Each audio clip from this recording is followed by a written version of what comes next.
Why did they bother to fake when some genuine things were happening? I think there are a lot of mediums, in fact, who do that to keep things going.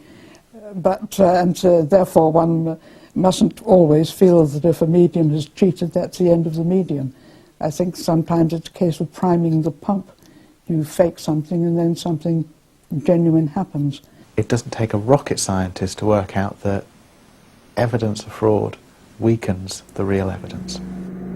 Gross and Playfair, convinced the Hodgsons were genuine, continued to record an enormous amount of unusual occurrences. A lot of activity in the bedroom, the girls being sort of shaken and bounced up and down and thrown out of bed. We even had a box of matches caught fire while it was burned on the top without the matches themselves igniting. The heavy leather armchair flipping over backwards was quite definitely the most impressive.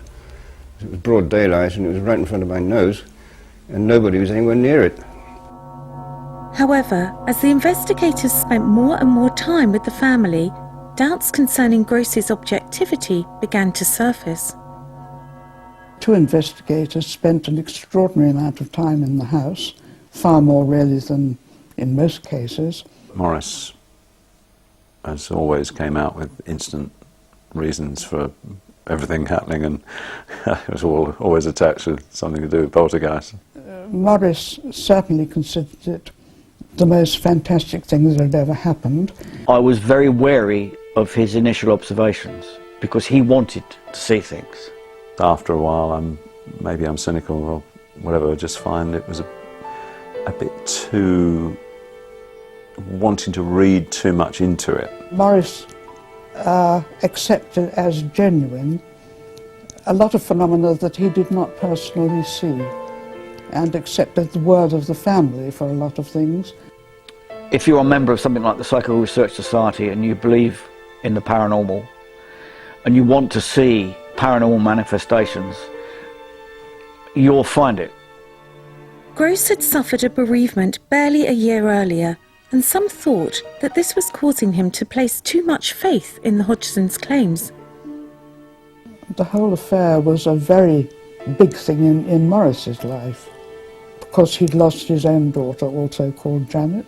This to him was really proof of the paranormal, and probably proof to him of survival too.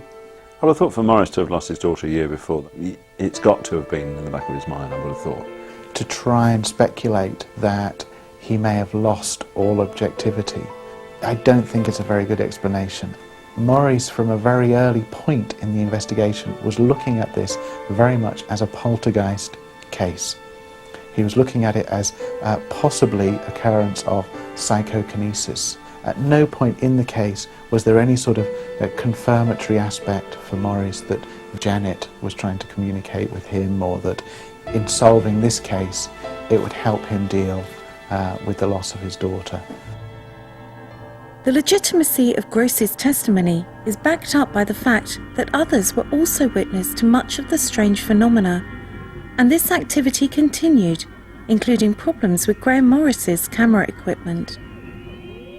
Graham Morris, the photographer, a very highly experienced professional Fleet Street man, he charged up his flash guns one night, and when he started taking pictures found they'd all discharged at once, which is pretty unlikely. In fact, it's not possible. I had a flash gun, or maybe even two flash guns that were fully charged, always fully charged before getting there, and then trying to use not one but two of them, and the power drained from them. And that was, I couldn't answer that. I mean, there was no reason for that. I'd never seen it happen before. It's certainly never happened since. And it wasn't just the newspapermen who experienced problems with technical equipment. We had a video recorder with an infrared lens where we were hoping to film something happening in the dark, and all that would happen was that when they switched the machine on, all the lights came on simultaneously. You know, fast forward, back, play, and so on, which they said was not possible. But there it was. Despite the investigators' best efforts, no video footage of any of the reported phenomena was captured. In the Enfield poltergeist, we don't have any footage. All we have is some photographs and the accounts of the people that were involved, either the family or witnesses or the investigators. If I could go back with the gear that you have now, the equipment, the technology there is now, you'd be laughing. You'd either photograph everything or you'd show it all up completely to be fraud if that were the case, which I doubt.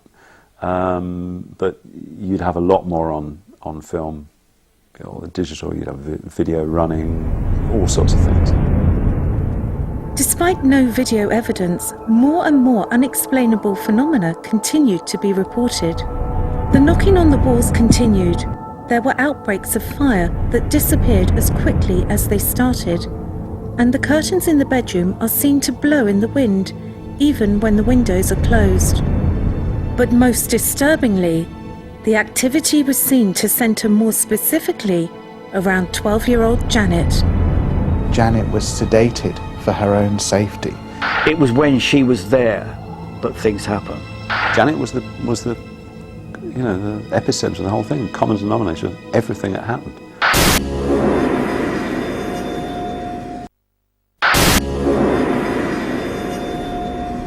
Following the extensive media coverage, by November 1977, the Enfield poltergeist was the most famous paranormal case in British history, and the family were now minor celebrities.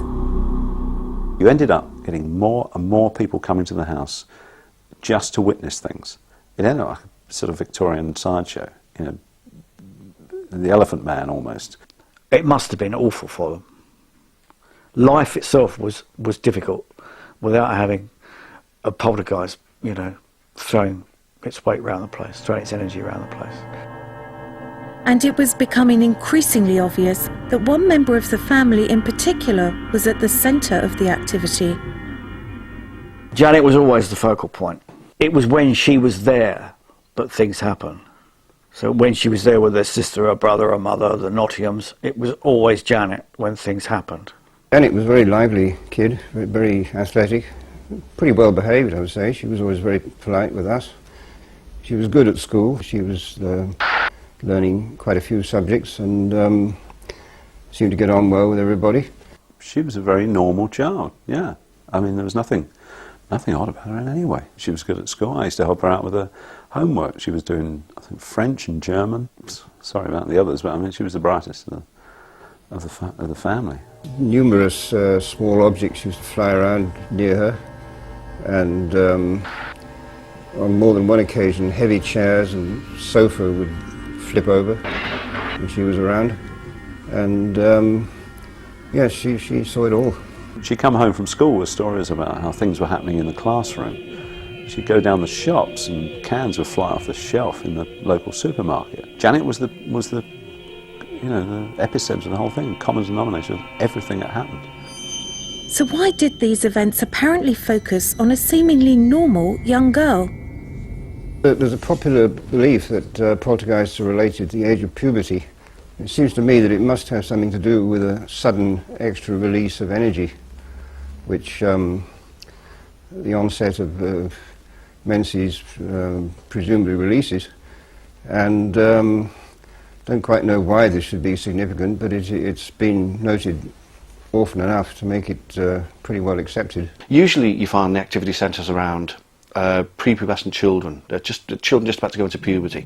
It seems to be centred around the hypothalamus in the brain. That seems to be the area of the brain that sort of lights up when paranormal phenomena is occurring. And so it's no real surprise to then say that there's a child going through an emotional change, a chemical change as well. Could this be the prime conditions, this sort of chemical driving sort of thing that creates side effects, PK effects in people? The focus of the poltergeist activity, in this particular case Janet, may be consciously or unconsciously causing the phenomena using psychokinesis. I'm sure it was a subconscious cry for help. It seemed to me like she's trying to communicate with Dad, who isn't there, Mum, who hasn't got time to talk back, brother who isn't there, other brother who can't really communicate with you, sister who cries at the drop of a hat. Who does she talk to?